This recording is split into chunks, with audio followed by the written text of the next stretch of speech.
ولو جينا رتبنا الكواكب من حيث الحجم، فهيكون في الترتيب الأول كوكب المشتري، ويبلغ قطره حوالي 143 ألف كيلو متر. ويجي بعديه في الترتيب الثاني كوكب زحل، وقطره حوالي 120 ألف كيلو متر. يليهم في المركز الثالث أو الترتيب الثالث كوكب أورانوس، ويبلغ طول قطره 51 ألف كيلو متر.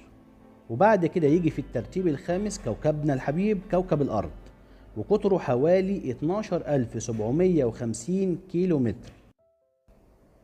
بعد كده في الترتيب الرابع كوكب نبتون، واللي قطره حوالي 49500 كيلو متر. ويجي في الترتيب السادس بعد كوكب الأرض هو كوكب الزهرة، وقطره حوالي 12100 كيلو متر. ثم